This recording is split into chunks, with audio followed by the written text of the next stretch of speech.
കടലിടുക്കിലെ നാവിക സാന്നിധ്യം വർദ്ധിപ്പിക്കുന്നത് അബദ്ധവശാലുള്ള ഒരു വെടിവയ്പ്പിന് പോലും കാരണമായേക്കാം. അത്തരമൊരു ചെറിയ സംഭവം മതി ഒരു വലിയ യുദ്ധം പൊട്ടിപ്പുറപ്പെടാൻ.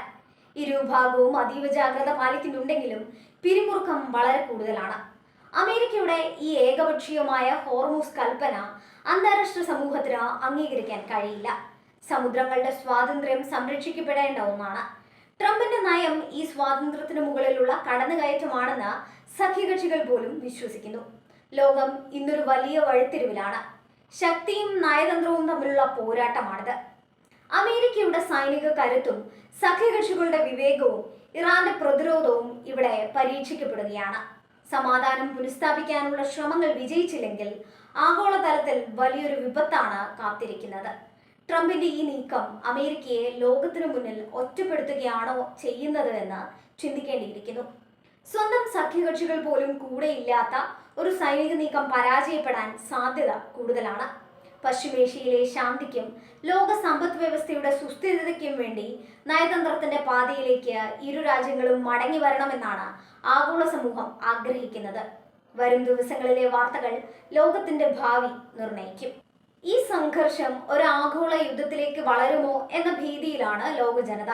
ആധുനിക ആയുധങ്ങളും ആണവശക്തിയുമുള്ള രണ്ട് രാജ്യങ്ങൾ നേർക്കുനേർ വരുമ്പോൾ അത് വിനാശകരമായിരിക്കും. സഖ്യകക്ഷികൾ ഒഴിഞ്ഞു മാറുന്നത് ഈ വിനാശം തടയാനുള്ള ഒരു ശ്രമമായി പോലും കാണാം. വിപണിയിലെ തകർച്ച തടയാൻ ലോകബാങ്കും MMFും ഇടപെടാൻ ശ്രമിക്കുന്നുണ്ട്. എന്നാൽ എണ്ണവില നിയന്ത്രിക്കാൻ ഈ സാഹചര്യത്തിൽ പ്രയാസമാണ്. വിതരണത്തെക്കാൾ കൂടുതൽ ഭയമാണ് വില ഉയർത്തുന്നത്.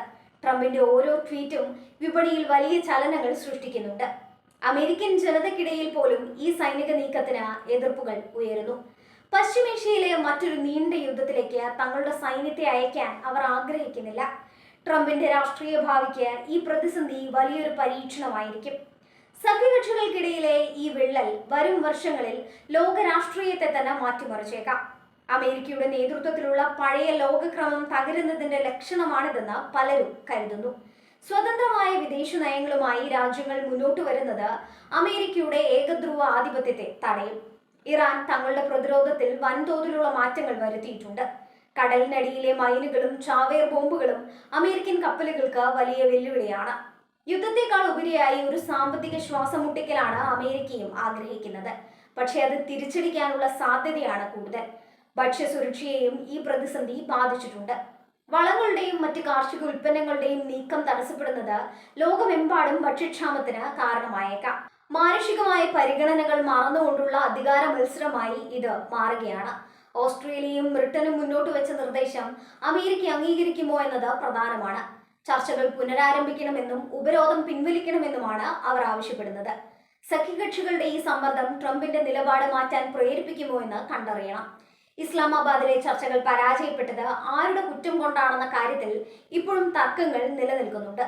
എന്നാൽ ചർച്ചകൾക്ക് പിന്നാലെ സൈനിക നീക്കം നടത്തിയത് അമേരിക്കയുടെ വിശ്വാസ്യതയെ വീണ്ടും ചോദ്യം ചെയ്യുന്നു. ഇറാൻ ഈ സാഹചര്യം നയതന്ത്രപരമായി ഉപയോഗിക്കുന്നുണ്ട്. പശ്ചിമേഷ്യയിലെ ഈ സംഘർഷം ഏഷ്യയിലെ മറ്റു രാജ്യങ്ങളെയും ബാധിക്കും. ചൈനയും ഇന്ത്യയും തങ്ങളുടെ ഊർജ ആവശ്യങ്ങൾക്ക് ഈ പാതയെയാണ് പ്രധാനമായും ആശ്രയിക്കുന്നത്. ചൈന ഇതിനോടകം തന്നെ അമേരിക്കയുടെ ഉപരോധത്തെ തള്ളിക്കളഞ്ഞു കഴിഞ്ഞു. ഇറാന്റെ ആഭ്യന്തര രാഷ്ട്രീയത്തിലും ഈ സംഭവം വലിയ മാറ്റങ്ങൾ ഉണ്ടാക്കുന്നുണ്ട്. ജനങ്ങൾക്കിടയിൽ ദേശീയതാബോധം വർദ്ധിപ്പിക്കാനും ഭരണകൂടത്തിന് പിന്നിൽ അണിനിരക്കാനും ഈ വിദേശ ഭീഷണി കാരണമാകുന്നു. ഉപരോധം കൊണ്ട് ഇറാനെ ഉള്ളിൽ നിന്ന് തകർക്കാം എന്ന അമേരിക്കൻ മോഹം നടക്കില്ലെന്നാണ് ഇത് സൂചിപ്പിക്കുന്നത്. അമേരിക്കയും ഇറാനും തമ്മിലുള്ള നയതന്ത്ര ചർച്ചകൾ പരാജയപ്പെട്ടതിന് പിന്നാലെ ഇറാനെതിരെ നാവിക ഉപരോധം ഏർപ്പെടുത്താനുള്ള പ്രസിഡന്റ് ഡൊണാൾഡ് ട്രംപിന്റെ തീരുമാനത്തിന് തിരിച്ചടിയായി അമേരിക്കൻ സഖ്യകക്ഷികൾക്കിടയിൽ വലിയ വിള്ളൽ രൂപപ്പെട്ടിരിക്കുന്നു. പശ്ചിമേഷ്യയിൽ യുദ്ധത്തിന്റെ കാർമേഘങ്ങൾ ഉരുണ്ടുകൂടുമ്പോൾ തങ്ങളുടെ വിശ്വസ്ത പങ്കാളിയായ ഓസ്ട്രേലിയയും യുണൈറ്റഡ് കിങ്ഡവും അമേരിക്കയുടെ ഈ കടുത്ത നീക്കത്തെ പിന്തുണയ്ക്കാൻ വിസമ്മതിക്കുന്നത് ലോകത്തെ അമ്പരപ്പിച്ചിരിക്കുകയാണ്. ഹോർമൂസ് കടലിടുക്കിലൂടെയുള്ള അന്താരാഷ്ട്ര വ്യാപാരവും ഊർജ ഗതാഗതവും സുഗമമായി തുടരണമെന്നാണ് ബ്രിട്ടനും ഓസ്ട്രേലിയയും ആവശ്യപ്പെടുന്നത്. അമേരിക്കയുടെ ഏകപക്ഷീയമായ നീക്കങ്ങളിൽ നിന്ന് അകലം പാലിക്കാൻ അവർ തീരുമാനിച്ചത് വാഷിംഗ്ടണിന് വലിയ നയതന്ത്ര ആഘാതമാണ് സൃഷ്ടിച്ചിരിക്കുന്നത്. സമാധാന ചർച്ചകൾ വഴിമുട്ടിയ സാഹചര്യത്തിൽ സൈനികമായ ഉപരോധം ഏർപ്പെടുത്തുന്നത് മേഖലയെ മൊത്തത്തിൽ തകർക്കുമെന്നാണ് സഖ്യകക്ഷികളുടെ ആശങ്ക. എന്നാൽ സഖ്യകക്ഷികളുടെ എതിർപ്പ് അവഗണിച്ച് ഉപരോധവുമായി മുന്നോട്ടു പോകുമെന്ന് അമേരിക്കൻ സെൻട്രൽ കമാൻഡ് സ്ഥിരീകരിച്ചു കഴിഞ്ഞു. ഇറാന്റെ സാമ്പത്തിക സ്രോതസ്സുകൾ പൂർണ്ണമായും അടയ്ക്കുക എന്ന ലക്ഷ്യത്തോടെയാണ് ഈ നാവിക ഉപരോധം നടപ്പാക്കുന്നത്. ഇതിന്റെ ഫലമായി ലോകത്തെ ഏറ്റവും പ്രധാനപ്പെട്ട ഊർജ ഇടനാഴിയായ ഹോർമൂസ് കടലിടുക്കിലൂടെയുള്ള കപ്പൽ ഗതാഗതം ഇപ്പോൾ ഭാഗികമായി നിലച്ചിരിക്കുകയാണ്. ഈ അനിശ്ചിതാവസ്ഥ ആഗോള വിപണിയെ വല്ലാതെ ഉലച്ചിട്ടുമുണ്ട്. ഹോർമൂസ് കടലിടുക്ക് അടയ്ക്കുമെന്ന വാർത്തകൾ പുറത്തു വന്നതോടെ ആഗോള വിപണിയിൽ എണ്ണവില കുതിച്ചുയർന്നു. എണ്ണ വിതരണത്തിൽ തടസ്സമുണ്ടാകുമെന്ന ഭയം ലോകമെമ്പാടുമുള്ള ഓഹരി വിപണികളെ തകർച്ചയിലേക്ക് നയിച്ചു. ഉപഭോക്തൃ രാജ്യങ്ങളും വൻകിട കമ്പനികളും വരാനിരിക്കുന്ന വലിയൊരു സാമ്പത്തിക പ്രതിസന്ധിയെ ഭയക്കുകയാണ്. ചർച്ചകൾ പരാജയപ്പെട്ട ഉടൻ തന്നെ ഉപരോധം ഏർപ്പെടുത്താനുള്ള ട്രംപിന്റെ തിടുക്കം സഖ്യകക്ഷികളെ ചൊടിപ്പിച്ചിട്ടുണ്ട്. നയതന്ത്രത്തിന് ഇനിയും അവസരമുണ്ടെന്ന് വിശ്വസിക്കുന്ന ലണ്ടനും കാൻബറയും അമേരിക്കയുടെ ഈ സൈനിക നിലപാട് പ്രകോപനപരമാണെന്ന് കരുതുന്നു. സഖ്യകക്ഷികളുടെ ഈ കൂറുമാറ്റം ട്രംപിന്റെ വിദേശ നയത്തിന് അന്താരാഷ്ട്ര തലത്തിൽ ലഭിക്കുന്ന പിന്തുണയുടെ അഭാവത്തെയാണ് ചൂണ്ടിക്കാട്ടുന്നത്. ഇറാന്റെ ഭാഗത്തു നിന്നുള്ള പ്രതികരണം കൂടുതൽ കടുപ്പമാകാനാണ് സാധ്യത. നാവിക ഉപരോധത്തെ മറികടക്കാൻ തങ്ങളുടെ കരുത്തുറ്റ നാവികസേനയെ ഇറാൻ രംഗത്തിറക്കി കഴിഞ്ഞു. അമേരിക്കൻ യുദ്ധക്കപ്പലുകളെ തടയാൻ ഇറാന്റെ റവല്യൂഷണറി ഗാർഡ്സ് തയ്യാറെടുക്കുന്നതോടെ ഹോർമൂസ് കടലിടുക്ക് ഒരു യുദ്ധക്കളമായി മാറുകയാണ്. നാവിക ഉപരോധം എന്നത് ഒരു യുദ്ധപ്രഖ്യാപനത്തിന് തുല്യമായാണ് ഇറാൻ കാണുന്നത്. ഒരു രാജ്യത്തിന്റെ സമുദ്ര വ്യാപാരം തടയുന്നത് അന്താരാഷ്ട്ര നിയമങ്ങളുടെ ലംഘനമാണെന്ന് ഇറാൻ ആരോപിക്കുന്നു. ചൈനയും റഷ്യയും ഇതിനോടകം തന്നെ ഇറാന്റെ നിലപാടിന് പിന്തുണയുമായി രംഗത്തെത്തിയത് അമേരിക്കയെ കൂടുതൽ ഒറ്റപ്പെടുത്തുന്നുണ്ട്. അമേരിക്കൻ സൈന്യത്തിനുള്ളിൽ തന്നെ ഈ നീക്കത്തെക്കുറിച്ച് ഭിന്നാഭിപ്രായങ്ങൾ ഉണ്ടെന്നാണ് സൂചന. ഒരു വൻ യുദ്ധത്തിലേക്ക് കാര്യങ്ങൾ നീങ്ങിയാൽ അത് അമേരിക്കൻ സൈനികർക്ക് വലിയ നഷ്ടങ്ങൾ വരുത്തിവെക്കുമെന്ന് പ്രതിരോധ വിദഗ്ധർ മുന്നറിയിപ്പ് നൽകുന്നു. എന്നാൽ ട്രംപ് തന്റെ തീരുമാനത്തിൽ നിന്ന് പിന്നോട്ടു പോകാൻ തയ്യാറല്ലെന്ന വാശിയിലാണ്. ബ്രിട്ടന്റെ നിലപാട് അമേരിക്കയെ സംബന്ധിച്ചിടത്തോളം വലിയൊരു തിരിച്ചടിയാണ്. യൂറോപ്പിലെ തങ്ങളുടെ ഏറ്റവും അടുത്ത സുഹൃത്തു പോലും ഉപരോധത്തെ എതിർക്കുമ്പോൾ അത് അമേരിക്കയുടെ ധാർമ്മികമായ ആധിപത്യത്തിന് ഇടിവുണ്ടാക്കുന്നുണ്ട്. യൂറോപ്യൻ യൂണിയനിലെ മറ്റു രാജ്യങ്ങളും ബ്രിട്ടന്റെ പാത പിന്തുടരാനാണ് സാധ്യത. ഇറാന്റെ മിസൈൽ കരുത്തും ഡ്രോൺ സാങ്കേതിക വിദ്യയും ഈ ഉപരോധത്തെ ഫലപ്രദമായി നേരിടാൻ പര്യാപ്തമാണ്.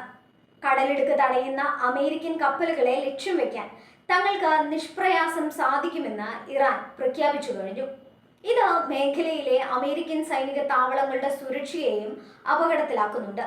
ആഗോള സമ്പദ് വ്യവസ്ഥ ഇതിനോടകം തന്നെ പ്രതിസന്ധിയിലായിട്ടുണ്ട്. ഗതാഗത തടസ്സം മൂലം വിതരണ ശൃംഖലകൾ തകരാറിലായത് നിത്യോപയോഗ സാധനങ്ങളുടെ വില വർധനവിന് കാരണമായി. എണ്ണയ്ക്ക് വേണ്ടി പശ്ചിമേഷ്യയെ ആശ്രയിക്കുന്ന ഏഷ്യൻ രാജ്യങ്ങളാണ് ഈ പ്രതിസന്ധിയിൽ ഏറ്റവും കൂടുതൽ ദുരിതം അനുഭവിക്കുന്നത്. സഖ്യകക്ഷികളുടെ നിസ്സഹകരണം ട്രംപിനെ കൂടുതൽ ക്ഷുഭിതനാക്കിയിട്ടുണ്ട്. അമേരിക്കയുടെ സുരക്ഷാ താൽപര്യങ്ങൾ സംരക്ഷിക്കാൻ താൻ ഒറ്റയ്ക്കായാലും മുന്നോട്ടു പോകുമെന്ന് അദ്ദേഹം ആവർത്തിക്കുന്നു. എന്നാൽ അന്താരാഷ്ട്ര പിന്തുണയില്ലാതെ ഒരു സൈനിക നീക്കം വിജയിപ്പിക്കുക എന്നത് അമേരിക്കയ്ക്ക് അത്ര എളുപ്പമായിരിക്കില്ല. പശ്ചിമേഷ്യയിലെ സുഹൃത്ത് രാജ്യങ്ങളും ഈ വിഷയത്തിൽ മൗനം പാലിക്കുകയാണ്. ഒരു യുദ്ധമുണ്ടായാൽ അതിന്റെ പ്രത്യാഘാതങ്ങൾ തങ്ങളുടെ മണ്ണിലാകും അനുഭവപ്പെടുക എന്നവർ ഭയപ്പെടുന്നു. ഇറാന്റെ പ്രോക്സി ഗ്രൂപ്പുകൾ അറബ് രാജ്യങ്ങളിലെ അമേരിക്കൻ താൽപര്യങ്ങളെ ആക്രമിക്കാനും സാധ്യതയുണ്ട്. ഹോർമൂസ് കടലിടുക്കിലെ അനിശ്ചിതാവസ്ഥ കപ്പൽ ഇൻഷുറൻസ് നിരക്കുകളും വർദ്ധിപ്പിച്ചിട്ടുണ്ട്. പല കപ്പൽ കമ്പനികളും ഈ പാതയിലൂടെയുള്ള യാത്ര ഒഴിവാക്കാൻ തന്നെ തീരുമാനിച്ചു കഴിഞ്ഞു. ഇത് ആഗോള വ്യാപാരത്തിന്റെ വേഗത കുറയ്ക്കുകയും ഉൽപ്പന്നങ്ങളുടെ ലഭ്യതയെ ബാധിക്കുകയും ചെയ്യും. ദീർഘകാലം നീണ്ടു നിൽക്കുന്ന ഒരു ഭൗമരാഷ്ട്രീയ പ്രതിസന്ധിക്കാണ് ലോകം ഇപ്പോൾ സാക്ഷ്യം വഹിക്കുന്നത്. അമേരിക്കയും ഇറാനും തമ്മിലുള്ള ഈ ഷാഢ്യം പരിഹരിക്കാൻ ഐക്യരാഷ്ട്രസഭ ഉൾപ്പെടെയുള്ള സംഘടനകൾ ശ്രമിക്കുന്നുണ്ടെങ്കിലും ട്രംപിന്റെ കടുത്ത നിലപാട് അതിന് തടസ്സമാകുന്നു. ഇറാന്റെ ആണവ പദ്ധതികൾ തടയുക എന്ന ലക്ഷ്യത്തിലാണ് അമേരിക്ക ഉപരോധം ഏർപ്പെടുത്തുന്നത്. എന്നാൽ ഉപരോധം ഇറാന്റെ വാശി വർദ്ധിപ്പിക്കുകയേ ഉള്ളൂ എന്ന് രാഷ്ട്രീയ നിരീക്ഷകർ കരുതുന്നു. ചർച്ചകൾ പൊളിച്ചതും പിന്നീട് ഉപരോധം ഏർപ്പെടുത്തിയതും അമേരിക്കയുടെ നയതന്ത്ര പരാജയമായാണ് വിലയിരുത്തപ്പെടുന്നത്.